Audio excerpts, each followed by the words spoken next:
Welcome, everyone, to Adjusting Program Delivery during the COVID-19 Public Health Emergency, Lessons Learned from a National Diabetes Prevention Program Case Study webinar.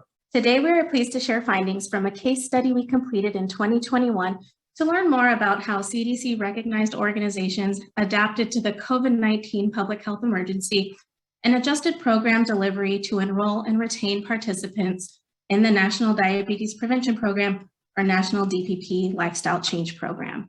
During today's webinar, we'll introduce CDC's key effort to scale the National DPP in areas that are underserved. We'll briefly discuss the partners in that effort and provide an overview of the evaluation framework for the project. Along with some of our partners, we'll present a key case study we conducted in 2021, adjusting program delivery during the COVID-19 public health emergency to enroll and retain populations of focus in the National DPP Lifestyle Change Program. We'll share approaches from organizations that switched to virtual program delivery during the COVID-19 public health emergency. This shift presented unique challenges and opportunities to find creative ways to deliver the program and meet participant needs. The organizations learned the importance of understanding participant needs and adjusting their program to meet those needs. Virtual delivery of the program during the public health emergency can be challenging, and we hope you find the information in today's webinar useful. While the National DPP has grown across the nation, there are still many areas with little or no access to the National DPP Lifestyle Change Program. Additionally, some populations have been under-enrolling in the program relative to their disease burden and risk factors.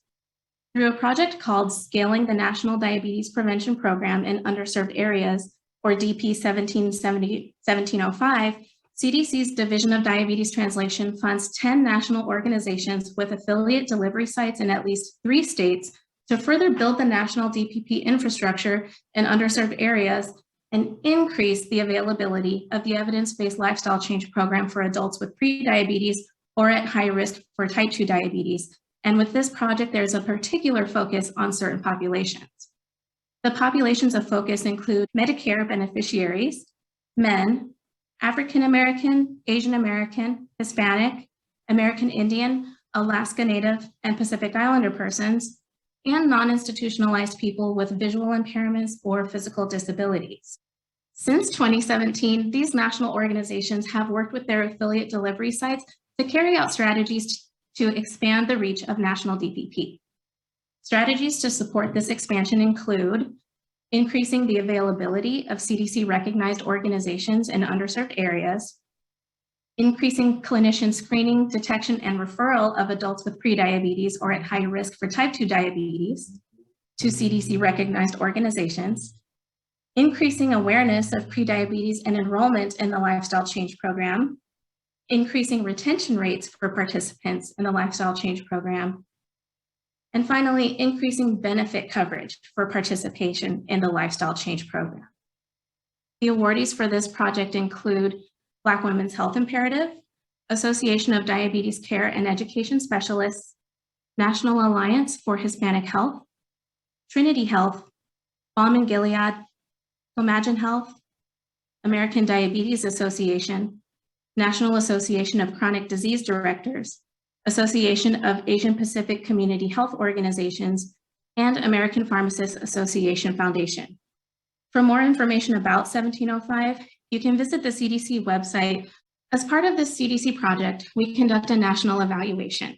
And the main purpose of the national evaluation is to systematically collect data each year to assess the extent to which awardees and their affiliate delivery sites, which are defined as CDC-recognized organizations with the DPRP org code, implement the required strategies indicated in the project notice of funding opportunity. The national evaluation has 4 components. The first is the Diabetes Prevention Recognition Program, or DPRP, reporting for each individual organization's timeline, performance measures, quantitative evaluation done via grantee and site level annual surveys, and qualitative evaluation through case studies and focus groups. For today's presentation, we'll be sharing information and findings from a case study done as part of the qualitative evaluation component. The purpose of the qualitative case studies is to provide an in-depth evaluation of promising strategies related to recruitment, enrollment, and retention of populations of focus in underserved areas. We conduct key informant interviews with staff at the recipient, affiliate delivery site, and our partner level, and in-depth interviews with program participants. I will now turn it over to ICF, one of our partners in conducting the evaluation work for 1705, to present the findings on the case study on adjusting program delivery during the COVID-19 public health emergency. I would like to provide some background and context on the public health emergency and distance learning. Then we'll cover the purpose of the case study and our methodology. In March 2020, a public health emergency was declared due to the COVID-19 pandemic. As a result, many organizations delivering the National DPP Lifestyle Change Program transitioned from in-person delivery to distance learning. Distance learning is defined as the year-long lifestyle change program delivered 100% by trained lifestyle coaches via remote classroom or telehealth, such as a conference call, where lifestyle coaches are present in one location and a participant are calling in or video conferencing in from another location. To adjust program delivery for distance learning, 1705 recipients and affiliate sites adjusted multiple elements of their programs. Programs transitioned to video conferencing platforms or used conference lines to deliver classes. Curricula and materials were converted to virtual format, and materials and incentives were mailed or delivered. Recruitment and retention strategies also were adjusted. Marketing efforts focused more on social media, and retention efforts focused on increased communication and support from lifestyle coaches and virtual activities. Finally, lifestyle coach support and training was adjusted to include additional training and support for lifestyle coaches to support them with distance delivery of the program. In just a minute, I'm going to share more on the purpose of this case study and our methodology. So given the background and context on the public health emergency and distance learning that I just shared, the purpose of this case study was to describe how delivery of the lifestyle change program was adjusted because of the public health emergency, and to assess the perceived effectiveness of adjustments to program delivery by identifying facilitators, barriers, and lessons learned in this work. To gather data for this case study, between May and July 2021, we conducted interviews at the recipient, affiliate site, and program participant levels. All interviews were conducted virtually as data collection happened during the public health emergency and travel was not possible. At the recipient level, we conducted interviews with representatives from Black Women's Health Imperative, or BWHI, and the National Alliance for Hispanic Health, or the Alliance. We also conducted interviews with representatives from 5 affiliate sites. Those sites are located in Alabama, California, Florida, and Louisiana. And lastly, we conducted interviews with program participants from BWHI affiliate sites located in Alabama and Louisiana, and with program participants from Alliance affiliate sites located in California and Florida. 2 of the participant interviews were conducted in Spanish, and the rest were conducted in English. Now I will turn the presentation over to Black Women's Health Imperative to describe their overall approach to adjusting program delivery during the COVID-19 public health emergency. BWHI was founded in 1983 in Atlanta, Georgia, with the mission to focus on health and wellness for Black women and girls. It is the only national nonprofit organization dedicated to improving the health and wellness of our nation's 21 million Black women and girls, physically, emotionally, and financially. As a CDC National Diabetes Prevention Program partner, both as an original recipient and a legacy recipient, we have delivered our program in 13 states in partnership with 18 program partners, enrolling over 3,500 participants. BWHI and our affiliate sites adjusted the technology used to deliver the LCP. Those adjustments included transitioning primarily to a video conferencing platform for program classes, launching a companion app in October 2020, which includes program content, can collect participant data, weight and physical activity, and sends reminders and motivational messages to participants. In making this transition, we dedicated time for additional training and support to program staff and lifestyle coaches.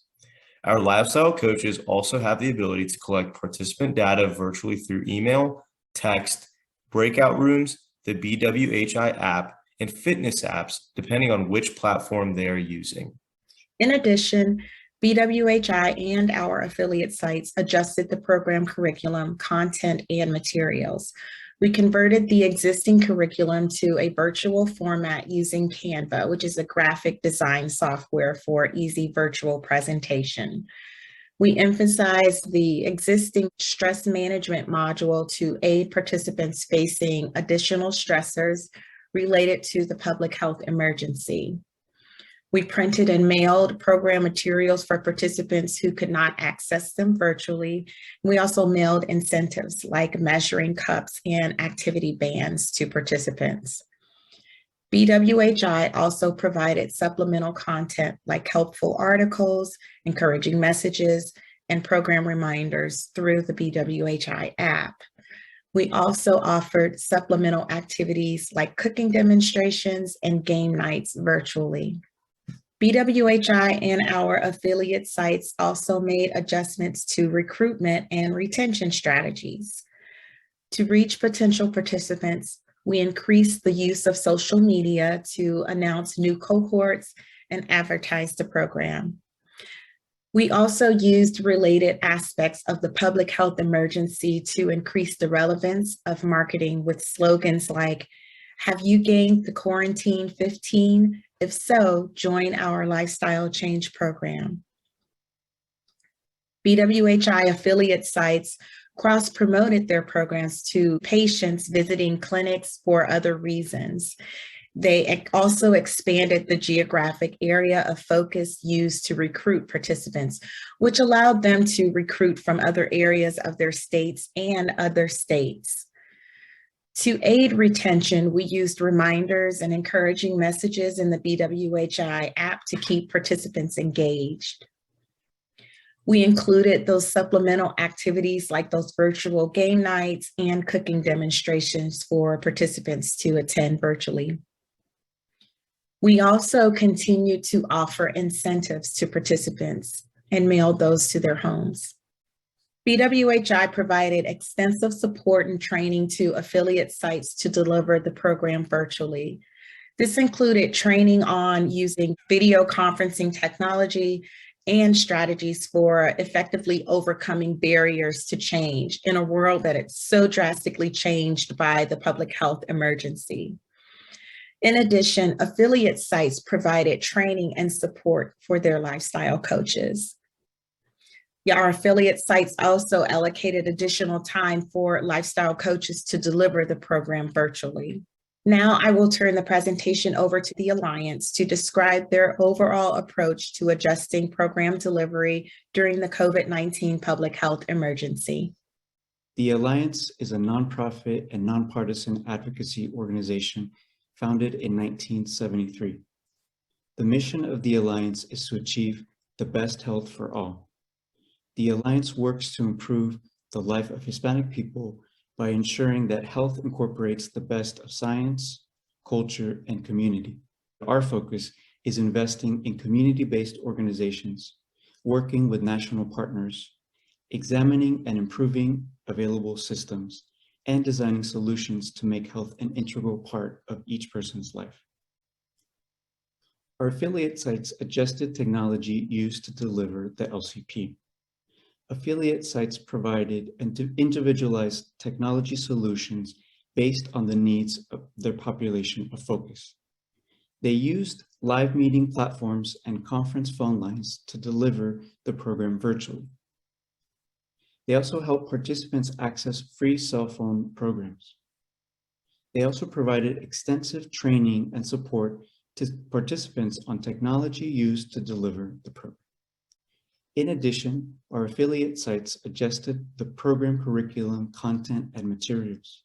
They mailed paper copies of the curriculum to participants for those who didn't have access to them virtually. They added additional content related to the public health emergency to educate and provide resources to participants. Some affiliate sites purchased and mailed scales to participants while remaining in accordance with CDC guidance so that they could safely and easily provide their weight data. They offered virtual supplemental activities like virtual cooking demonstrations and online dance workouts through the video conferencing platform. They also mailed program incentives to participants. The Alliance and our affiliate sites also made adjustments to our recruitment and retention strategies. To help recruit new participants, we added content on the ability to join and participate virtually to our marketing materials. We continued marketing in clinics to patients visiting for other reasons. With CDC's permission and guidance, we also expanded geographic area of focus used to recruit participants, which allowed us to recruit from other areas of our states and other states. To aid in retention of existing participants, affiliate sites increased communication outside of regular classes. They expanded their class offerings to offer more classes in classes at alternative times to accommodate participant schedules. They also connected participants with helpful community resources such as food banks and rental assistance. The Alliance connected affiliate sites to CDC guidance and resources. Affiliate site staff allocated additional staff time to deliver the program virtually. Lifestyle coaches spent considerable amount of time following up with participants to keep them engaged. We'll go ahead now and jump into findings from our case study. As a reminder, our findings include facilitators, barriers, and lessons learned in adjusting program delivery during the COVID-19 public health emergency. The key facilitators identified for adjusting program delivery during the public health emergency included an introductory technology check session to assist participants with accessing and using virtual platforms, ability to connect participants with helpful community resources such as food pantries and rental assistance, the increased overall focus on health because of the public health emergency, the convenience, low effort, and low cost of participating in the program virtually, and the ability of a virtual program to reach participants anywhere. In terms of barriers related to adjusting program delivery during the public health emergency, recipients and affiliate site staff shared that participants lack awareness and discomfort with technology, as well as limitations in participants' internet access and connectivity were a challenge. They also identified the increased time and demands on lifestyle coaches due to a new delivery mode as a challenge. And lastly, they identified the increased time and cost associated with mailing materials and incentives. Recipient and affiliate site staff shared several lessons learned from adjusting program delivery during the public health emergency. These included the importance of providing training and support to participants, especially related to technology and participating virtually. They shared insights about the importance of considering other virtual communication methods or mobile apps to help keep participants engaged, and offering supplemental activities virtually like game nights, cooking demonstrations, or physical activity classes. Recipient and affiliate site staff also noted the importance of developing and providing a list of community resources and understanding the cultural and site-specific nuances of your populations of focus. It's important to note here that while there may be some benefits for certain participants to switching to virtual delivery, like removing transportation as a barrier, there may be new challenges that the participants face. It's important to consider the potential new challenges and apply what you know about the community and ask what participants need for them to be able to participate.